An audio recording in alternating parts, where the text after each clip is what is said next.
Good day, everyone, and welcome to the Deep End. These are your hosts, John, AJ, and Czar. Today, again, we are going to talk about something all of us Filipinos know. And we're going to talk with you guys in our local vernacular language again. Itatagalog kami. This week is Tagalog week for Deep End, by the way. for no apparent reason. For no apparent reason. Then may reason. We want to connect with our guys. Yes. Definitely. So, ayun. Pag-usapan natin ngayon yung mga common urban legends dito sa Philippines. Starting with, or rather, from the city part of the Philippines to the much more less urban parts of the Philippines. Ayoko sabihin na, alam mo naman, di ba, pag sinabi kong, sa mga probinsya, grabe naman, probinsya, ano na kaya? Provinces! Well, wala namang masama. It's parang nagkaroon May lang notion kasi. may parang stereotype lang na pagka galing sa province, yan. Si Czar nga pala galing sa province si Czar. Every single time. Yeah. Taga Bulacan si Czar. So, considered as a province yun. Pero hindi naman. Well, this is not a political statement. So, let's move on to our topic. Again, these are urban legends. At I think kaya to simulan ni AJ. Kasi again, si AJ yung laging nakakaramdam, nakaka-experience ng mga bagay-bagay. Nainggit na nga kami. Ako, si Czar hindi. Kasi takot siya sa multo. Hindi naman sa takot. Ano lang. Careful Takot lang. Hindi naman sa takot lang. Nag-iingat lang. Anyway, si AJ yung ano yun natin.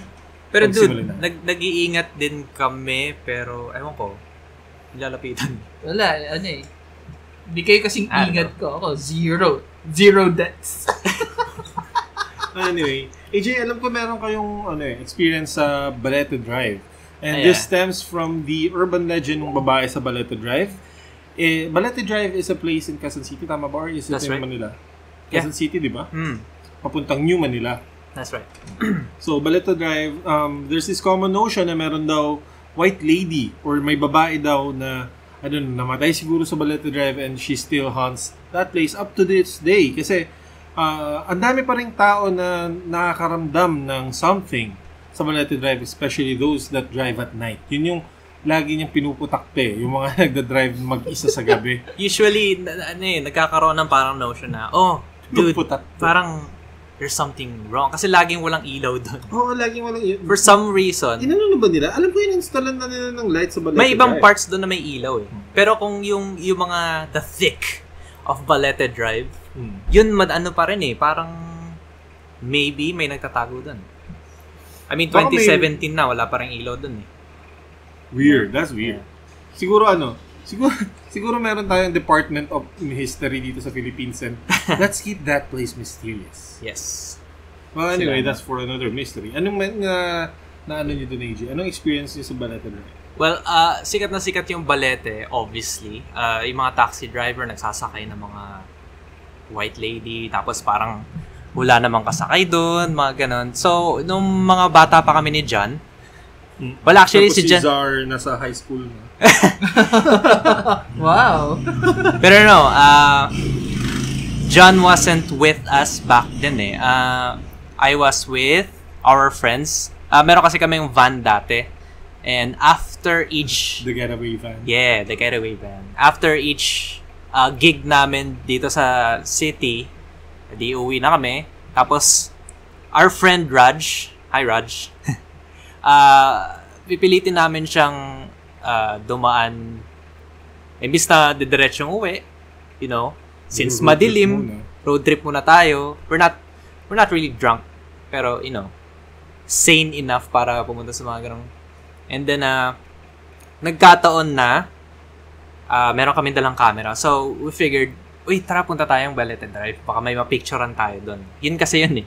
Yung baga may dala ka random camera, tapos may yung mga ideas ng mga namamatay sa mga movie, di ba? Pagka nanonood ka ng movie, yung may idea eh. Yun yung una mamamatay. Yung mga dorky stuff na. Anyway, di pumunta kami doon. Again, meron doon parts na may ilaw na back then eh. I think that was 2008 na tayo. 2008? Yeah, mga ganun. May ilaw na naman na doon. Pero may mga may bahay doon. I can't remember ko paano pumunta doon eh. Pero meron siyang parang this is true yung gate niya mukhang horror gate. Mukhang gate sa isang horror movie. Mukhang mayaman yung nakatira doon dati. Let's give it that. Pero parang hindi siya inalagaan. Alam mo, parang lumang, parang from the Spanish era pa na, bahay. Yeah, parang ano siya, ganun. Parang mayaman yung may ari nun, tapos parang may style. Tapos, hindi na siya pinabayaan. Walang ilaw sa loob, walang ilaw sa labas. Tapos, just like in the movies, yung van, it's stalled dun mismo sa ano. Seryoso? Oo. Sa harap ng bahay? Tumirik talaga dun. Kasi huminto kami doon kasi pipicturean namin sa labas, di ba? Kasi kapag tumirik yung sasakyan nyo sa tapat nun, ano na yun? Bubukas na yung gate. Tadhana yun. Well, anyway, dapat ihinto lang kami doon. Tapos, for some maybe kasi Volkswagen siya, and Volkswagens have that tendency na gaganon siya bigla. By the way, Raj's van is a combi. Yeah. I think it was combi. 60s na Volkswagen van. Beautiful van. Unfortunately, binenta nila eh. Are you sad? So anyway, nung i-start namin yung van, thankfully, merong kumakatok doon sa likod. As if yung pag halimbawa may security guard, tapos you're backing out of the driveway, yung may kakatok sa fender mo. May kumakatok na ganun. Ako yung nakarinig. Walang nakarinig na iba. Baka guni-guni mo lang. Di. Totoo siya talaga, nandun siya sa fender kung saan ako nakasandal. Kasi nasa likod ako eh. Tapos, di pinicturean namin. Pagtingin namin later dun sa photo, ang pinicturean kasi is yung gate ng bahay. And then, I think it could be parang pareidolia or something. Kasi you're expecting to see things. Pero I don't know. Yung kasing form dun sa shadows ng gate na nakita namin, may parang muka na hindi siya mukha ng tao eh. Parang demonic features yung yung patulis yung kilay, patulis yung ilong, may ngipin, ganyan yun. That was fun. Fun days. Unfortunately, yung camera and yung file, I think, did not survive the times. Yeah. It was quite long ago. It's almost 10 years back then. Yeah. 2017 na. Pero parang 2008 lang kahapon. Oo nga. Yes. Oh, this is an episode about our age. Parang sobrang, alam mo yung 2008 to 2011, 2012, parang future pa yan. Parang hindi pa dapat nangyari. Parang hindi. Ewan ko ba? Ang bilis ng panahon. But anyway. Let's get back to the topic and saka na kami mag-reminisce ng age namin. So, ayun. Hindi, tapos na ba? Yeah. Ikaw, Zar. Okay, well, similar kay AJ na urban legend. Something to do with riding a vehicle at night. Actually, dapat ang ikukwento ko dito yung ahas sa Robinsons, pero that's just a silly urban legend. Nothing worth talking about there. Pero yun, yung may kwento kasi na may jeepney driver daw na nagda-drive siya ng jeep niya gabi and then meron siyang nasakay na babae. Yes, babae. Usually young girl to eh. Sa mga kwento kasi you know how urban legends work, diba? Napapasa-pasa siya. Pero yung pinaka-original, yung pinaka-general consensus is may jeepney driver, nagda-drive siya ng gabi, wala na siyang pasahero, pauwi na to. Tapos, meron pa rin pumara sa kanyang babae. Sinakay niya. Ngayon, tong babae, syempre, gabi na, medyo kinakabahan din siya kasi imaginein mo, ikaw lang yung sakay ng jeep, diba? Parang, wala ka namang choice, nasa madilim ka ring lugar, so, I guess, kagagaling lang niya Study session? Hindi. Study session. Sa Study Sogo? session. Or alay mo, Nag-aaral Bible naman study tour or something. You don't know. Tao yung babae. Tao. Okay, tao yung babae. Sala ko yun yung butt ng story. Hindi pa. Ngayon, si jeepney driver, lingon siya ng lingon dun sa lingon siya ng lingon dun sa babae. Tinitignan niya hindi niya nililingon, tinitignan niya sa rear view mirror niya. Kasi alam mo yung parang, syempre yung babae medyo anxious, kinakabahan, kasi nakikita niya tinititigan siya ng driver. Tapos parang, syempre gusto niya nang bumaba, so parang, alam mo yung, natatakot siya.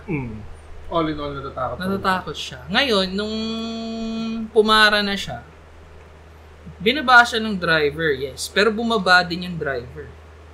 Kinausap siya ng driver bago umalis yung driver. Sabi sa kanya ng driver, sunugin mo yung mga damit mo. Kasi nung tinititigan kita kanina sa salamin, wala kang ulo.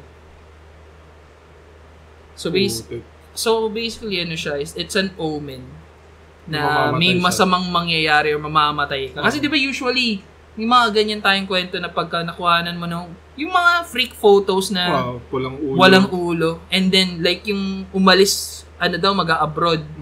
Mamatay final picture, kumuha. Tapos kasi nung araw, wala naman tayong instant instant photos, walang digital. Manual yan lahat, through film. Kumbaga, si Kuya, nag-abroad. May kwento rin ganun eh. Si Kuya, bago umalis, kinuhanan ng picture. Parang picture bago siya umalis. Nung nakarating na ng Saudi, may nangyaring aksidente sa construction, namatay. Ngayon, nakalimutan na nila ipa-develop yung film. Nung na-develop na yung film, kasi noong araw, kailangan mo padalin yung roll mo ng film sa Fujifilm, sa Kodak or sa Fujifilm, sa development center nila. Tapos papadevelop mo yung film doon para magkaroon ka ng photos. Yung pagtingin nila doon sa final picture ng kuya nila na nag-abroad, walang ulo. Yun lang, omen na pala siya. Kaso hindi nila napadevelop kaagad. So may mga lesson learned, magpa-develop ng pictures. And by the way, this is inherently only Filipino. Kasi marami pa, before I add dun sa jeep, meron din ako urban legend ng ngayon tungkol dyan. Pero adding to this conversation about yung mga pugot ng ulo, napag-usapan din namin to dati sa simbahan sa Kristan pa ako. So, those days ancient. Napag-usapan namin na every time na makakita ka ng pugot ng ulo, doesn't matter kung takot ka or whatever, pero pasabihan mo sila ng, Manang, yung ulo nyo po pugot. Kasi pwedeng actual na tao yun na yun nga, omen kasi yun talaga ang pugot na ulo ng death. Tapos sabihan mo talaga ng ulo nyo pugot. Kung spirit man yun, na pugot yung ulo na nagpakita sa iyo, at least, natatahimik sila. Ano to? Kwento na or advice na ipinasa sa'yo ng mga senior na sakristan? Oo, na kasi apparently, yung church namin, ang daming kapunyatahan na nangyayari doon. Na again, mamaya kukwento ko na lang din siguro mamaya. May ganito din ako narinig na kwento yung isang grupo sila ng stewardess. Nung pinicturean sila, lahat sila pugot yung ulo. Namatay sila. Meron talaga with hindi ko na alam kasi sobrang luma na nitong kwento na to. Parang nabasa ko siya sa isang Serex. Hindi Serex. Parang sino yung author na Likaw ko? Jaime T. Likaw ko ba or something? Parang paranormal author siya. Meron siyang libro na collection ng mga ganyang kwento. Hindi naman to yung True Philippine Ghost Stories. Ay, hindi. Nauso yan True Philippine Ghost Stories. No. Pero may ganyang dito na pagpugot ang ulo or nakuha mo sa picture or kung namalikmata ka, pugot, hindi mo nakita, di ba? Yun, parang sign yun na may masamang mangyayari. Pero to be honest, kung ako yan, nasa posisyon mo dyan, nakakita ako sa Kristan nga ako. Well, sa Kristan din ako dati, ancient days. Kung nakakita man ako ng taong pugot ang ulo, hindi ko kayang kausapin yun, pare. Parang masama daw yun kasi it's either may mangyari sa'yo na masama. Fuck no. No. Yun yung, at least right now, you gotta muster up the courage para seryoso. Paano halimbawa? I'm praying every day na hindi ako halimbawa ng pugot na ulo ko. May naglalakad na tao dyan.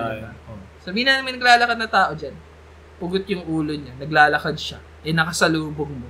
Well, kailangan it's either me or whatever, syempre, di ba? Papaalalahanan mo. Oh. Di ba? Sasabihin mo, manang medyo mag-iingat po kayo, baka may masama pong mangyari sa inyo kasi parang pugot yung ulo niya. Ganun.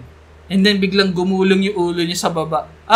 Salamat iho. Mag-iingat ako. At least that's a thing. Yun nga, marami pa ring multo na ganun. Hindi ko kaya. Ben, Tapos may legs ng gagamba yung niya, no? Junjo Ito na pala to. Comic book. To be honest kasi parang feeling ko pag may nangyari sa akin ganito. It's gonna be scary as fuck. Hindi, may magbabago Meron naman talaga. May masisira. May parang parang may pader. Mo? Hindi na siya good day. May pader na mababasag ba? Parang lahat ng yung mga naisip mo, mga preconception mo sa buhay, parang will come flooding down. Hindi iyan talaga ang buhay, hindi yan. Ayaw mo nun? It's more than that. Ayaw mo nun? Ay, mahirap parang hindi, dude, tangina naman sa araw-araw naman there's always this barrier na nababasag sa atin every day about yung sa life. Dagdag mo na rin yan.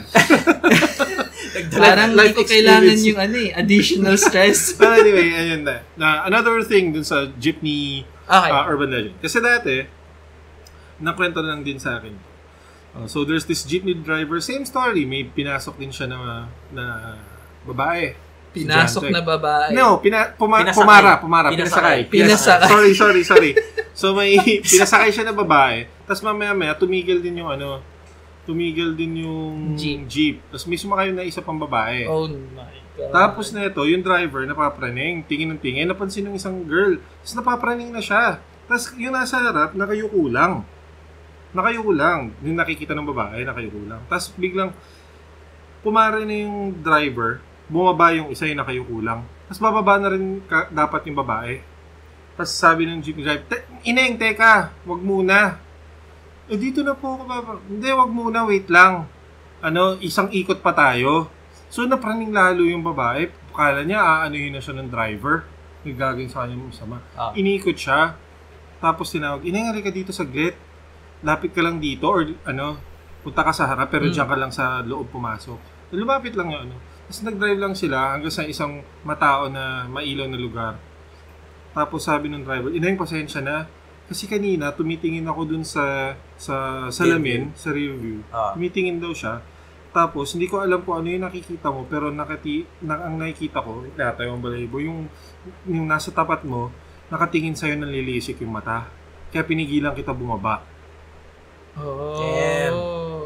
Damn. Hindi mo rin kasi basta parang masabihan na lumapit ka dito. Medyo lumapit ka dito, baka ma-provoke mo Oo, baka ma-provoke mo. So, hinintay niya talaga. Tapos, sobrang adamant siya na huwag pababain yung babae. Kasi baka mapano, di ba? Ito, naiinggit. Maybe. Maraming ganun. There are lots of accounts ng mga supernatural things na naiinggit. Parang naiinggit daw. Parang nakakaano naman. Parang, I so don't wanna sleep here alone anymore. Parang ganyan yung mga kwentong kakaiba. Like yung meron yung kasamahan ko dati sa call center, pare. Nagti-training pa lang sila. Tapos doon sa training nila, nabibingi siya dito. Sa kaliwang tenga niya, parang sakit ng kaliwang tenga niya. Parang may naririnig siya, parang ganun. Parang static noise, white noise. Tapos yung kasama niya sa training, nilapitan siya pagkatapos ng training, kinausap siya, sabi, Kuya, may katabi ka, sinisigawan ka. May sumisigaw sa tenga mo kanina. Holy shit. Siyempre parang, di ba yung mga parang ganyan na, bakit kayo nang gugulo? May ganyan din eh. Pero ang amazing no, na yung victim nila, yun yung hindi makakita. Hindi amazing. Hindi, kasi yung horrifying, hindi amazing. Okay? Hindi kasi, di ba, ang victim nila, yung prey nila, hindi yun yung makikita. Yes. Hindi napapansin yun. Ang nakakita, yung mga ang galing ng predatory skills nila. Pero ayoko Ayaw mo Ayoko pa maging rin. prey. Ayoko pa rin May maging isa prey. rin ganyan sa call center. Dun sa this call center, ayoko na banggitin kasi baka hindi naman, baka Mag-apply yung mga tao. Mag-apply yung mga tao. It's in Makati. Okay. Okay. Okay, guys, alam na, pag Makati sa Makati. Medyo chill-chill na kayo. Sa ano to? Sa, anong daan ba yun? Yung dating export bank. Okay. Yan. Yung call center sa dating export bank. Okay. That shall not be named. So, training kami. Tapos sabi ng trainer namin, ang dami na daw dun sa training room na yun na napaplaning siya. Kasi, minsan, so, di ba break nila? May isa natulog lang. Siguro inaanto kasi yung training namin noon gabi. So, may isang batch siya before na nakita niyo yung guy na nakaano. Pero, nagulat siya kasi yung, alam mo yung mga desk na may, ano, di ba hindi naman fully na nakataklob yung harap ng desk eh. Kung, kunyari, nakaupo ako sa harap ng desk, may open area dun sa harap ko. Di ba? Hindi naman siya yung parang sa, parang hindi naman siya yung parang sa, what do you call this? Sa school na armchair. Parang may desk talaga. Tapos nagulat siya may paa na yung paa na nakaganon, parang nakaluhod, tapos parang, ala, ang immoral naman na ito. May paa na nakasuot ng high heels na nakaganon, tapos parang, ala, ang immoral naman ng dalawang to. Ang ginagawa nito? Napraning siya. Kasi, parang, malay mo, may ginagawang kabulastogan yung babae dun sa lalaki. Yun yung iniisip niya una. Tapos, so andun lang siya. Hinihintay niya yung ano, na matapos. Tapos i-reprimand niya, hindi niya ipapasa dun sa ano. Kasi, ang immoral nun eh. Malas yung mga ganyan, di ba? Tsaka ayaw niya na lang siguro ding gumawa ng scandal. Hinihintay na lang niya. I-scandaluhin niya, di ba, bigla? Siguro. Tapos mamaya, so, umurong na yung paa. Pumasok na sa hinihintay niya lumabas. Tapos parang, putang ina, tagal daw. So, mamaya, walang nangyayari, wala siya nakita. Nilapit niya yung lalaki, tapos parang bad trip na siya. Ano ba ginagawa niyo? Tapos ginising niya, pagtingin niya, walang tao sa ilalim. Yeah. Walang tao sa ilalim. As in, makikita mo naman kung may tatay or whatever eh. Pero pag nakita niya, walang tao sa ilalim. Tawag dyan, supernatural DJ yan tao. Feeling ko may nakatitig. Kasi meron pang isa din daw na ang dami na nakakita ng bata naman na nasa ilalim ng desk. Ang Toshio, pare, hindi ko trip yung mga ganun eh. Ang sagwanan kasi isipin mo natutulog ka, di ba?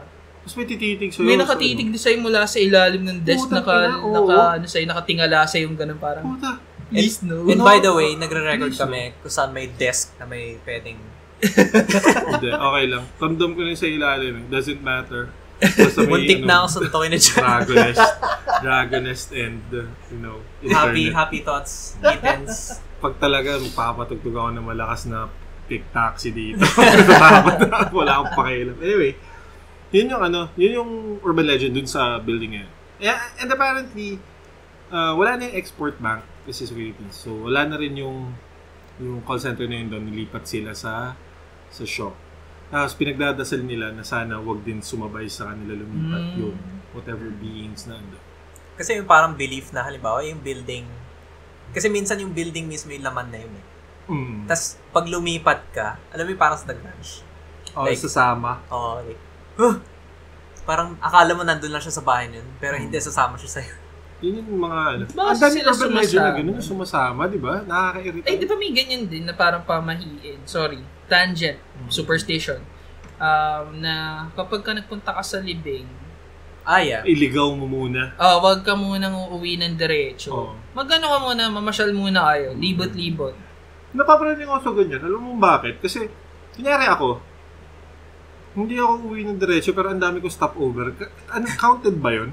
Pwede na yun. Ang sa amin sa family, ang ginagawa namin, kahit gaano ka-late, dadaan kami McDo. Kumain muna kayo. Hindi, kunyari ako, nagpunta ko na rin ako sa libing somewhere in Bulacan. Kailangan ko muna, bago ako makarating ng Antipolo, nadaan muna ako sa Cubao, tapos maglalakad muna ako somewhere. Pero pandire-diretso pa rin ako pauwi. Ay, hindi counted yun. Hindi counted yun. Kumain ka muna kailangan yun parang lalagi ka sa isang lugar. Yun yung at least ginagawa ko naman yun. Kasi doon ako counted ba yun? Na yung maraming stopover. Maraming stopover daw. Kasi dire-diretso ka pa rin eh. Sa parang Parang ang logic yata niyan is May nadala ata ako dito. gusto mo siyang ma-attach siya Sa panlugar. sa ibang lugar. Ba't siya ma-attach sa McDo, no? Well, marami kasing tao dun eh. So, Ma-attach siya sa baka pwede madaming siyang lumipat. Tsaka ano eh, yung Kupal mo naman. Nameste ka pa eh. yung route namin kasi pauwi, laging dadaan dun sa may Project 6 kung saan may McDo. Pero ngayon maghanap na ng Wendy's. Wendy's. The best way to go. to go is Wendy's. Yeah, sponsored nga. Tsaka ano pala yung sa funerals, yung huwag ka mag-uwi ng food. Ay, yun Yes. pa yung isa. Napaka-weird naman din no. Kasi ito, ang nangyari superstition actually, superstition to from the old times. Alam ko din, may superstition na ito, Greek times din. May similar superstition. Remember si Persephone? Yeah. She ate food sa Hades. Ngayon, hindi na siya makabalik sa sa real world. Pomegranate yata. Pomegranate, exactly. Doon yun yung origin ng superstition na yun. Now, every time na you're in a place of the dead, in a wake, ganyan, okay lang na kumain ka, pero never bring it home. Kasi it's still connected to the land of the dead. The place of the dead. I see. In a way kasi parang hinanda yun for that wake. For that wake. Wala kang karapatan na alisan ng isang bagay from that wake. Yeah. Yung mismong situation na yun. Napaka-nerving ng funerals to be honest. Parang, Dude, ayaw ko talaga ng funerals. Yeah. Alam mo ba, I'm sorry, pero hindi ako tumitingin sa kabangan. I want to retain the memory of a person na buhay siya. Yeah. Hindi ko talaga kaya. Siguro, I'm only gonna do that to the really close relatives I have. Pero I still don't want to do that kasi tangina men, ayoko na. Yung first Ang last na nakita ko siya nasa Kabaong. Hindi, okay na sa akin yung yung first few times na gagawin mo, talagang unnerving. Hindi mo maiwasan kung ano. Pero pag, pero hindi ka rin masasanay. Mahirap din talaga. Walang nasasanay Kasi funeral stall kahit matanda na tayo tapos isa-isa na tayo namamatay. Ako Walang tumitingin masasanay dun eh. Malungkot pa rin yung feeling. Oo. Ako din, ang pinaka-saddest ko nun is I already did this for a friend. Ako din. It's so... Twice na. Tapos tinignan ko pa yung friend na yun. Yeah. Yun yung last time na tuminaw ng Kabaong. Tapos sobrang nalungkot ako. Kasi itong friend na to died on my birthday. Oh. Okay. Tinignan ko pa siya. Si Roslan. Yeah, anyway. That's a urban tangent. legend. Yun na ba yung Tangent naman siya. Yun na ba yung urban legend? Oo. Tapos meron pa. Hindi. Actually, madami akong repertoire. Sige Ako yung lang. Ako yung... Ikaw urban guy. The urban guy. I am the urban guy. Tapos ang isa pang urban legend na kwento ko sa inyo is yung sa elevator. Alam niyo yun? Yung nakwento ko in the very first episode of The Deep End. Yung kamukha ko nga. Yes, nakita ko yun. I hate this episode, this story. Para hindi ko na i-retell. Hindi, sige, bigyan mo ng brief. Brief lang. Brief. Basta may, pinsan ko, yung friend niya, umuwi pa ulit-ulit, kasama ng sister niya, tapos yung pala, for the past few days, hindi na pala yung sister niya kasama niya umuwi sa bahay. Yeah. Hanggang ngayon, nagkaka-goosebumps pa rin ako kasi, ang point nito is, yung ate pala is nagbakasyon. Siguro nag-iwan siya ng nag-iwan siya ng message pero hindi na nakuha nung bata. And umuwi siya from work. Tapos kasama niya ate niya, sabay na sila, nagkikita sila. Pumapasok sila ng bahay, natutulog sila doon, magkasama sila for the past few days. Tapos for some reason, I guess inisip niya na lang, stress yung kapatid niya kasi hindi na nagsasalita. Kumbaga parang, okay, parang ito na yung daily grind mo muna ngayon kasi parang stressed. Tapos, one time, yun nga, diba, pag nasa elevator sila, parang, dun na siya parang nawiwirduhan na siya sa ate niya. Nilingon siya ngayon ng ate niya na, kamukha ko ba talaga? Kamukha ko ba talaga yung ate mo? Tapos ginitian siya. Hinimatay siya sa elevator. Man. That is so screwed up. Another urban legend. Masyadong troll yung gumawa sa kanya. Ang kupal. Tapos another urban legend na similar dyan is yung, tag dito, yung The Red Hole. Ay, hindi ko ito alam. Sa UP to eh. Oh, dude. Kwento mo ngayon. So sa UP, there's this parang, room ata. Daming versions eh. Room, fence, whatever. Tapos may butas doon.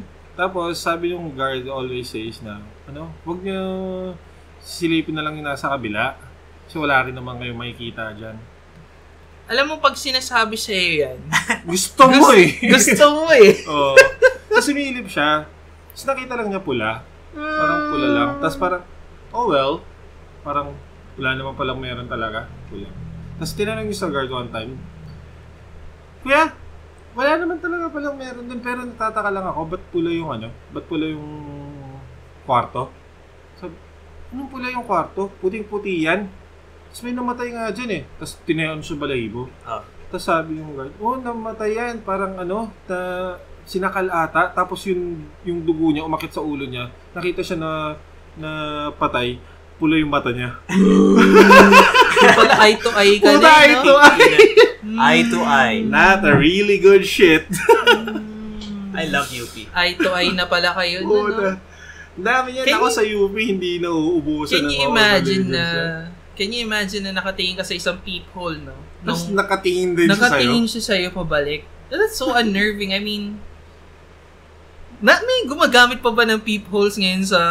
know, oh my God, yung pinto namin may peephole. Ay, may peephole kayo! Ayaw pala, no? Meron pa kami. Ang old school nun, parang hindi na uso yun. Tapos, may camera na uso ngayon. Oo. Takot ako sa peepholes ever since. Kasi, hindi mo alam yung magre-reflect outside. It's outside your It's outside your safe zone. Safe zone. And distorted yung image. Kasi may pagka-fish eye yung peephole. Nakakapanig yan. I really don't like peepholes. Tapos may makikita kang pula. Putang ina, eye to eye kayo. Eye to eye. Na-inday madiday ka nung multo. Papa-uninstall ko yun. Palit ako ng pinto. Normal na door? Normal na. Bakal na yun yung pinto. napaka-unnerving kasi nung halimbawa may kumatok dyan. Kapag halimbawa, this oras ng gabi, kakatokin ka, hindi mo napapansinin yun. Kailangan tawagin mo ako para lumapit ako dyan. At kailangan kilala ko boses mo. Kung hindi kita lalapitan. Bahala ka, manigas ka dyan pag kumakatok ka. Pag may kumakatok din, dito, usually si Ral nasa motor. Pero pag may kumakatok, na-relate si Bev dumating, sisiguraduhin ko muna na si Bev. Oo. Pagkakatok, tapos sino yan? Pag hindi nagsabi, kasi, hindi ito isa pang urban legend na I experienced myself. Yung tinatawag ka. Oo. Yung random nagagaya ng tatawag. boses. Tapos tatawagin ka, pero hindi sasabihin kung sino sila, tatawagin ka lang. Kaboses. Dami niyan, men. Tapos ang pinaka-thing daw is wag na wag mong sasagutin pag tinatawag ka. Kasi, kung talagang kailangan ka nun, aakyatin ka niyan, lalapitan ka niyan. Or nasa labas, yung, ano ba? Mababadtrip yan. Di ba? Kung talagang tao siya. Buksan mo nga, putang ina. May gaganon. Pero pag constant constant lang na tinatawag ka lang. Diyan. No. Yung sa akin, Jay kasi. Jay. Tapos parang, nangyari ba? na bad trip. Ang init na ng ulo kasi naglalaro ako. Tapos, tinatawag ako. Tapos, Jay, kagigising ko lang, naglaro ka. Tapos may tinatawag ni Ermat. Jay! Hindi ko siya napansin. Jay! Tapos parang, lumapit ka na, ano ba ka lang? Tapos, Jay, tapos sinigaw, ano ba? Sino ba yun? Ano ba yun, ma? Tapos mami, tumigil. Tapos kala ko, parang, baka na-offend ko si mami. Naglabas akong kwarto. Paglabas ko, putang ina, ako lang pala yung tao sa bahay. Yes! Yeah, hindi lang sa akin nangyari yun. Sa ibang family members ko, tinatawag din sila. Saan ito nangyari? Sa bahay, dun sa QC. Yung bahay sa QC. Alam nyo pala yung weird. Yung weird. Ngayon ko lang naalala din. May time na nangyari yan sa akin, isang beses lang. Sa bahay. Nyo? Oo. Tapos, di ba, nakapunta na kayo doon. Ang kwarto ko, di ba may spiral na staircase? Yung mismong place na yun, yung may fence, doon ako natutulog eh. Ayoko matulog sa art room. Nandun si The Grudge. Madilim lang yun lahat. Yung bahay pagka meron dun yung tulog na ako eh. Hindi siya sumisigaw Tinawag niya na yung pangalan ko. Sabi niya, AJ. Alam mo kung kaninong boses? Ayun. Kay Lola. Tapos, magigising ako. Magigising ako dahil magtataka ako kung bakit nandun siya sa taas, sa dilim. And then marirealize ko unti-unti na walang tao dun. Kasi yung lola ko, hindi naman siya aakyat ng hagdan. Kasi matanda na siya Nandun lang siya sa kwarto niya. I'm freaking out. Ang daming ganun yung urban legend nung nagtatawag. Tapos one of my teachers, may ganun din. uminitin yung ulo niya kasi tinatawag siya. Ano ba? Sabi nila, wag na daw sasagutin because, oras na sinagot mo siya, he or she knows you can hear him or her. Ayun lang. You can hear it. Sinagot mo. Yari Ako sinagot ko yan. Ako, So, after nun, may mga weird na nangyari sa akin. Pero, I just accepted it na lang na, malay ko, airmats ko yun naman talaga yun. Hindi ko naman alam eh. Dapat na lang pala nilabas ko. Pinakamasagwa yung after, nag-outing kayo eh. Yun ba pagkatapos ng mga ganyang klase ng events. Nag-outing kayo, like say swimming. Alam mo naman sa Pilipinas, punta na yung resort. Lock lahat ng pinto eh, no? Tapos may tatawag sa'yo. Hindi. Ano? Pag uwi nyo, nakalock pa rin lahat ng pinto. Walang basag, walang Pero magulo na yung loob. May mga parang bukas na mga cabinet, yung mga, yung sa mga pinggan, bukas, parang, alam ko may inabutan kami. Again, hindi ako sure. Nag-swimming, batang-bata pa, nag-swimming kami sa gubat sa syudad. Tapos, ganun yung pag-uwi namin, ganun na, may mga bukas na. Pero prior to this, merong kasing parang nangyaring similar na parang may pinansin yung tito ko na ganyan. Tapos pinagsabihan siya ng lola ko na dapat di mo yung pinansin. Tapos parang afterwards, parang ganun. Pero again, very young. Bata pa ako nun. So, hindi ko na talaga maalala yung details. Pero parang similar. Ayoko ng ganun na pinaka-ayoko na type ng spirit or whatever or urban legend or whatever is yung doppelganger. Yung nanggagaya. It doesn't matter if it copies your voice, yung mismong look. Si Mami, biktima ng doppelganger yan. Lahat kami nakita niya yan, tas wala kami pala talaga sa bahay. Yung utol ko, yung second na utol ko, si Jazz, yun ang laging ginagaya. Pare. Bigla na lang, makikita niya daw si Jazz pupunta sa CR, tapos ang tagal na, taing-taing na daw si Airmats. Pero wala palang tao doon sa CR. Wala palang tao sa CR. Tapos yung mga friends ko na ginuman kayo sa bahay, si Airpods, nakita niya. Kasama ko yung bandang Amery. Wala na yung Amery na banda ngayon. Pero dati, inuman kami. Tapos nakita daw nila si Airpods pumunta ng CR. Sabi ko, Don, ano pa yung Airpods mo sa CR? Patain na ako eh. So, So, pinuntahan ko, Dad, titignan ko. Tapos wala pa ng tao CR, pero nakasarado yung pinto ng CR. And so, this is other people, ha? Other Take people note. Na to. Hindi na kami to. Hindi ibang banda na yan. Ibang tao na talaga sila na Tapos doon din yung time na may nakita sila na kamay doon sa loob ng kotse, wala naman tao sa kotse. Tapos may yung isa namin nakatitig doon sa may puno kasi kami dati. Naalala mo yan, AJ? Yung giant fucking mango tree na defunct. Defunct. Kasi hindi na namumunga. Yan yung mga ayoko, yung mga picture na may kamay, na ligaw. Like nung, meron akong picture, may picture yung kasamahan ko, yung nagpunta sila sa Batulaw ba yun or something? Swimming sila doon, puro, yung sa mga mabato, nandun sila sa cliff, si ate, yung kaibigan namin na one of the boys, posing pa siya doon. Tapos pinicturean siya. Tapos dun sa isang bato may parang may naka-grip na kamay na ganun. Saan?